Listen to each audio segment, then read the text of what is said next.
नमस्कार, खबरों का पंचनामा में आपका स्वागत है। मैं हूं आपके साथ अंशिका। हम लेकर आए हैं आपके लिए देश दुनिया की 5 बड़ी खबरें, जिनके विश्लेषण के लिए मेरे साथ स्टूडियो में मौजूद हैं कैपिटल टीवी के न्यूज एडिटर राजीव कुमार। राजीव जी, बहुत बहुत स्वागत। धन्यवाद। सबसे पहले नजर डालते हैं हेडलाइंस पर। सुपरस्टार रजनीकांत का बड़ा ऐलान, नहीं बनाएंगे राजनीतिक पार्टी लेकिन करते रहेंगे लोगों के लिए काम।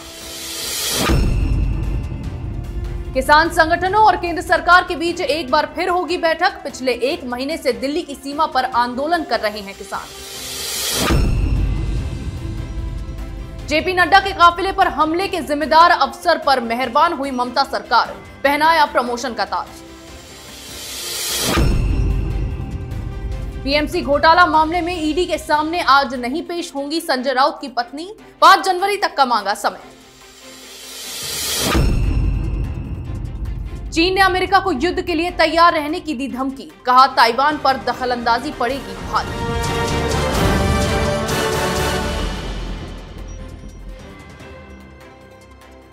रुक करते हैं पहली बड़ी खबर का। तमिलनाडु में होने वाले विधानसभा चुनाव से पहले सुपरस्टार रजनीकांत ने बड़ा ऐलान किया है। जहां अब तक रजनीकांत 31 दिसंबर तक अपनी पार्टी का ऐलान करने वाले थे, वहीं अब एक बयान जारी करते हुए उन्होंने बताया है कि वे राजनीति में प्रवेश नहीं कर रहे हैं। हालांकि वे तमिलनाडु के लोगों के लिए काम करते रहेंगे। राजीव जी, आखिर क्यों रजनीकांत ने राजनीतिक पार्टी बनाने से अब मना कर दिया है? देखिए, राजनीतिक पार्टी बनाने के बाद पिछले 2 साल से रजनीकांत कर रहे हैं, लेकिन वो थोड़े से कंफ्यूज हैं। तमिलनाडु में चुनाव होना है और चुनाव से पहले एक तरफ कमल हसन अपनी पार्टी बना चुके हैं, डीएमके और एआईडीएमके अपने तरफ से सारे पार्टियों को इकट्ठा करने की कोशिश कर रही है, और भारतीय जनता पार्टी इस बार तमिलनाडु के चुनाव में पूरे जोर शोर से मैदान में उतरने की तैयारी कर रही है। तो ऐसे में रजनीकांत को लग रहा था कि हम किस तरफ जाएंगे।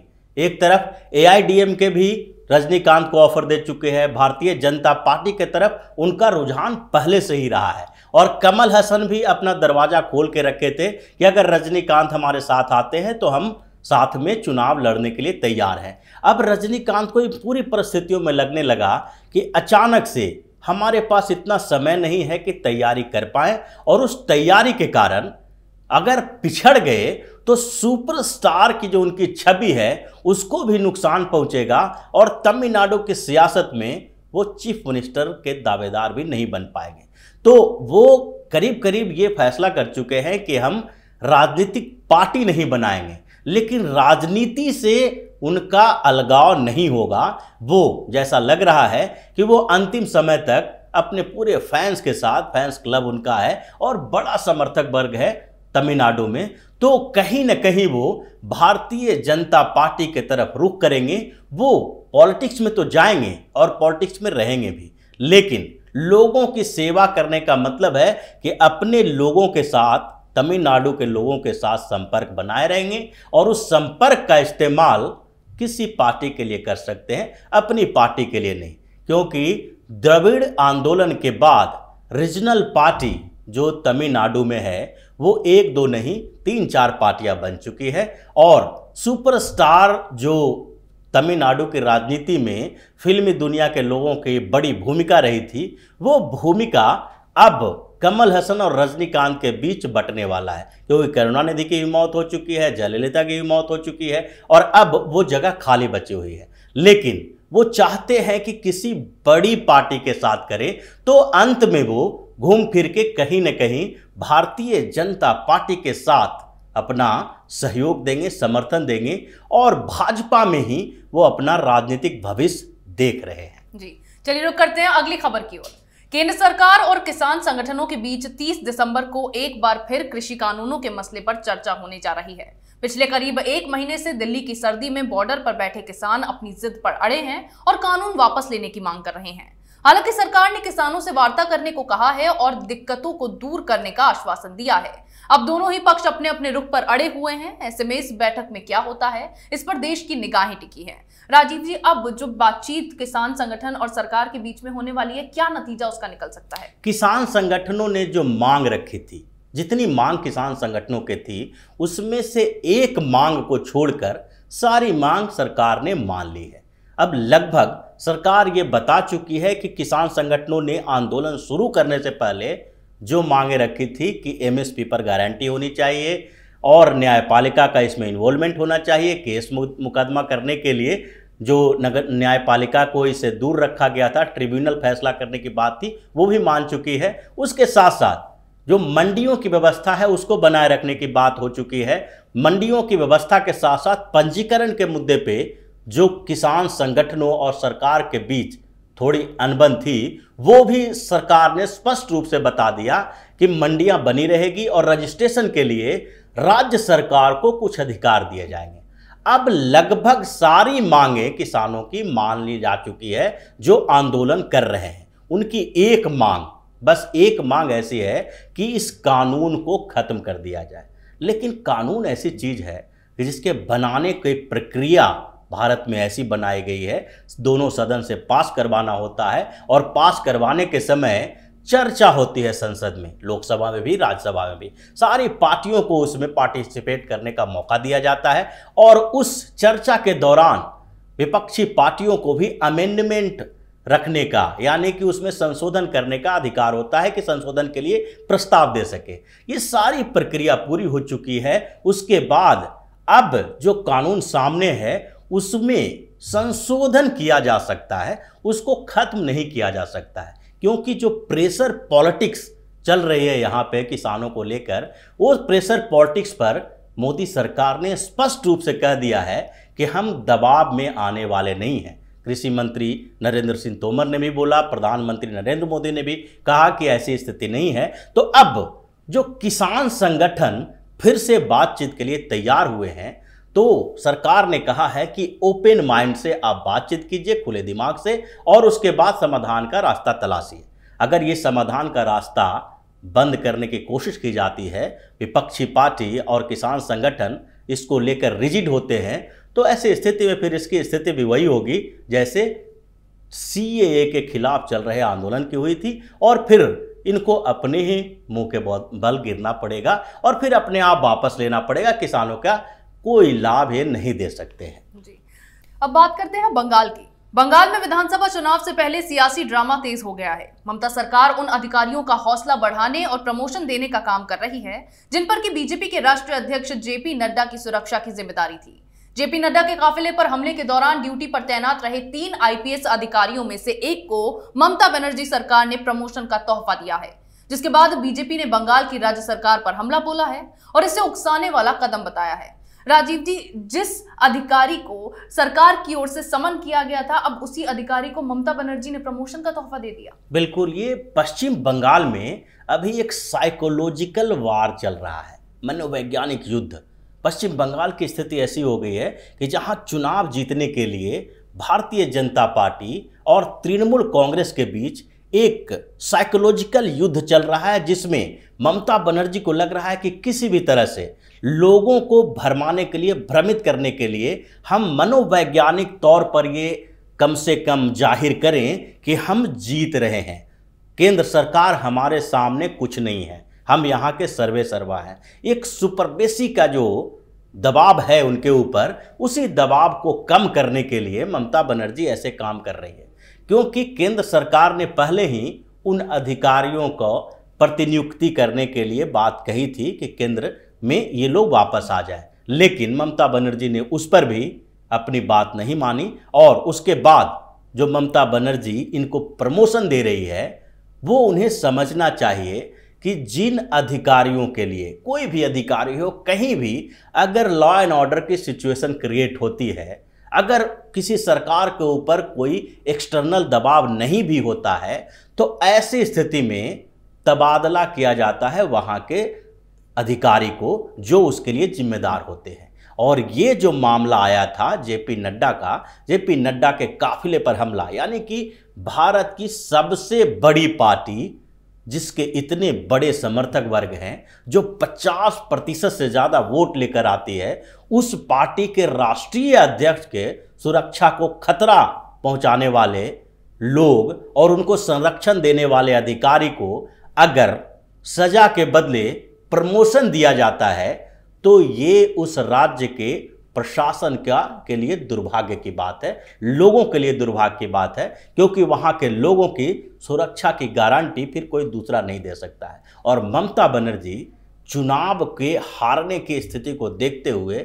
इस तरह से बौखला गई है, परेशान हो गई है कि उनको समझ में नहीं आ रहा है कि राज चलाया कैसे जाता है, शासन व्यवस्था कैसी होनी चाहिए, और सिर्फ बीजेपी को टारगेट करने के लिए, केंद्र सरकार को टारगेट करने के लिए सारे उटपटांग फैसले ले रही है। चलिए रुक करते हैं अगली खबर की ओर। पीएमसी बैंक घोटाले मामले में ईडी ने शिवसेना सांसद संजय राउत की पत्नी को नोटिस भेजकर 29 दिसंबर को तलब किया था, लेकिन वो इस बार भी पेश नहीं हुई। उन्होंने केंद्रीय जांच एजेंसी से 5 जनवरी तक का समय मांगा है।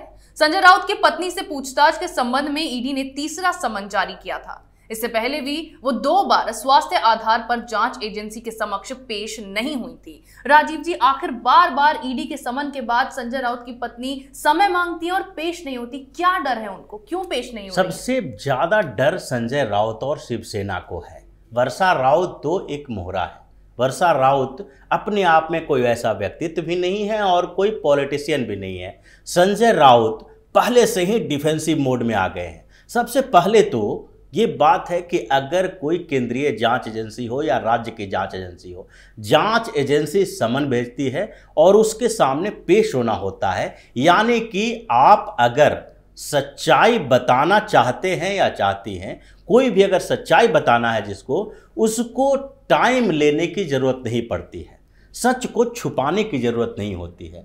छुपाना होता है झूठ को, और झूठ को छुपाने के लिए बहानेबाजी की जाती है। अगर आपको अपने सही कारनामे दिखाने हैं, सही बातें करनी है, तो कोई किसी से सलाह लेने की ज़रूरत नहीं है। लेकिन संजय राउत को पता है कि अगर वर्षा राउत ईडी के सामने जाती हैं तो शिवसेना, संजय राउत और पीएमसी घोटाले में जो इन लोगों का इन्वॉल्वमेंट है वो धीरे धीरे खुलने लगेगा। इसलिए वर्षा राउत को बार बार आगे बढ़ाया जाना होता है डेट, और उनको समझाने की कोशिश की जाती है। ये बंद कमरे में जो वकीलों की फौज होती है, जो चार्टर अकाउंटेंट होते हैं, वो एक एक सवाल उनसे पूछते हैं, ईडी में क्या होगा, कैसे जवाब देना है, संभल संभल के क्या बोलना है, क्योंकि मनी लॉन्ड्रिंग का मामला है और ईडी कोई सख्ती नहीं बरतती है, बल्कि क्वेश्चन ऐसे करती है जिसमें सामने वाले को जवाब देने के लिए सोचना पड़ता है। अगर सामने वाला सही जवाब देना चाहते तो ऐसी स्थिति ही नहीं होती कि 3 बार समन भेजा गया, हर बार वो टाइम बढ़ा देती हैं, जाने से मना कर देती हैं। और जब ईडी ने अभी समन भेजा है तो संजय राउत इस पॉलिटिकल वेंडेटा करार दे रहे हैं, बदले की भावना, और जो केंद्रीय जांच एजेंसी है वो किसके इशारे पे काम कर रही है, ऐसी बातें करके ये पूरे मामले को भटकाने की कोशिश कर रहे हैं। तो जो भी स्थिति है वो कुछ समय तक सामने आ जाएगी, क्योंकि टालने से मामला खत्म नहीं होता है, कुछ दिन के लिए रुक जाता है। और संजय राउत सहित शिवसेना की उल्टी गिनती अब शुरू हो गई है, ईडी के शिकंजे कसने लगे हैं और अब इनके भ्रष्टाचार के कई राज खुलने वाले हैं, जिससे राउत घबराए हुए हैं और महाराष्ट्र सरकार के गिराने की साजिश की बात भी करने लगे। नजर डालते हैं अगली खबर पर। ताइवान को अमेरिका से समर्थन मिलने पर चीन को मिर्ची लगने लगी है। ऐसे में चीनी विदेश मंत्रालय ने अमेरिका को आगाह किया है कि अमेरिका को ताइवान में दखलंदाजी बंद करनी चाहिए। दरअसल अमेरिका के राष्ट्रपति डोनाल्ड ट्रंप ने जब ताइवान कानून 2020 पर हस्ताक्षर किया तो उसके बाद ही चीन का ये बयान सामने आया, जिसकी वजह से चीन और अमेरिका ताइवान को लेकर आमने सामने आ गए हैं और चीन ने अमेरिका को युद्ध की धमकी तक दी है। राजीव जी, अब अमेरिका बार बार चीन को लेकर एक सख्त रुख अपनाए हुए है, चीन को लगातार डर है। अब चीन ने अमेरिका को युद्ध की धमकी दी है। चीन की धमकी को ना अब कोई सीरियसली लेता नहीं है। ऐसे भी चीन की स्थिति पाकिस्तान की तरह ही हो गई है। हालांकि चीन पाकिस्तान से ज़्यादा मजबूत है, आर्थिक रूप से भी और सैन्य रूप से भी, लेकिन उसकी धमकियों को भी उसी तरह से लिया जाने लगा है, क्योंकि ताइवान को लेकर चीन हमेशा से ऐसी बातें करता रहा, लेकिन अमेरिका को उसका कोई फर्क नहीं पड़ा। अमेरिका ताइवान को हथियार भी देता रहा है और हर जगह पर ताइवान को लेकर अमेरिका चीन से पंगा लेता रहा है, क्योंकि ये सारा मामला जो चल रहा है चीन, पाकिस्तान, भारत और अमेरिका के बीच, ताइवान जैसे देशों का समर्थन लेना जरूरी है, क्योंकि साउथ चाइना सी, ईस्ट चाइना सी, ये सारे जगह जो हैं वहाँ पर चीन को घेरने की पूरी तैयारी हो चुकी है। नेपाल में भी चीन घिर चुका है भारत के साथ, और उसके बदले अगर देखा जाए तो जापान, ऑस्ट्रेलिया, अमेरिका, भारत, ये सारे देश चीन के खिलाफ एकजुट हो चुके हैं। अब चीन बिल्कुल अलग थलग पड़ गया है। अब वो ऐसी ऐसी बातें करेगा जिससे पूरी दुनिया का ध्यान उसके तरफ जाए, और युद्ध की बात करने का मतलब है कि अब शांति के लिए कोशिश की जानी चाहिए। चीन चाहता है कि ऐसी बड़ी बातें कर दें जिससे कि पूरे जो दुनिया है उसमें इस बात का चर्चा होने लगे कि अमेरिका और चीन युद्ध के कगार पर हैं और उससे विश्व युद्ध होने का खतरा बढ़ गया है। तो एशिया में शांति बनाए रखने के लिए अमेरिका या दूसरे देशों को ताइवान के प्रति अपनी नीति बदलनी चाहिए, क्योंकि ताइवान चीन के वन चाइना पॉलिसी का हिस्सा है।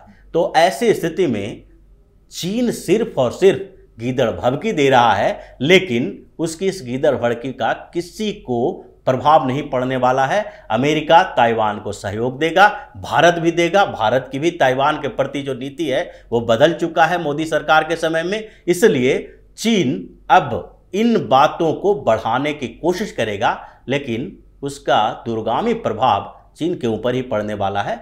चीन अब बचने वाला नहीं है। उसकी स्थिति अगले 10 सालों में पाकिस्तान से भी खराब होने वाली है।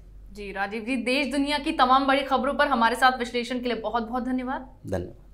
अगर आपको हमारा ये वीडियो पसंद आया हो तो इसे लाइक करें, शेयर करें, कमेंट करें, साथ ही हमारे चैनल को सब्सक्राइब करें।